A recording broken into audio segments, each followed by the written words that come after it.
Online জুয়া মারাত্মক আকার ধারণ করেছে সাতক্ষীরায়। তরুণ প্রজন্ম সহজেই জড়িয়ে পড়ছে এই ভয়ানক ফাঁদে।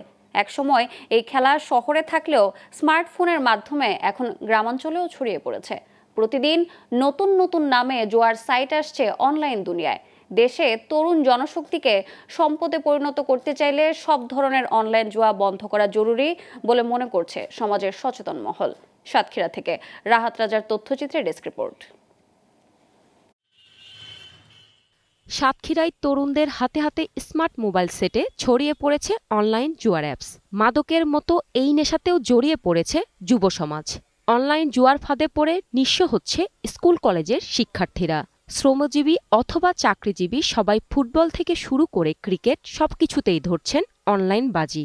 সহজে প্রচুর টাকা উপার্জনের লোভে সব বয়সের অসংখ্য মানুষ এই জুয়ায় জড়িয়ে পড়ছেন। তরুণদের অনেকে কৌতূহলবশত এই খেলা শুরু করলেও পরে নেশায় পড়ে যাচ্ছেন।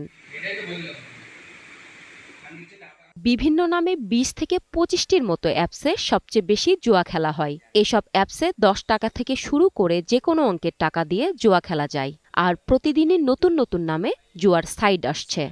আমরা এই জুয়া যদি এখনই বন্ধ করতে না পারি, আমাদের হাজার হাজার পরিবার কিন্তু নিঃস্ব হয়ে যাবে। এই ধরনের গেমসের কারণে কিশোর থেকে শুরু করে যুবকরা নিঃস্ব হতে চলেছে। আগে যেমন একটা নির্ধারিত জায়গায় হতো বা জুয়া হতো নির্ধারিত জায়গাগুলোতে, এখন এটা মানুষের হাতে হাতে চলে গিয়েছে। আশা করি আমরা সবাই মিলে যদি তাদেরকে বুঝাই, তাদের উপরে ক্ষিপ্ত না হয়ে, তাদের প্রতি বিরাগ ভাজন না হয়ে তাদেরকে যদি আমরা একটু সচেতন করতে পারি, কেউ যেন অন্তত এই মরণ ব্যাধির এই সহযোগিতা না করে। অনলাইন জুয়ার সাথে জড়িতদের খুঁজে বের করে দোষীদের শাস্তির আওতায় আনা হবে বলে জানান জেলার শীর্ষ এই পুলিশ কর্মকর্তা।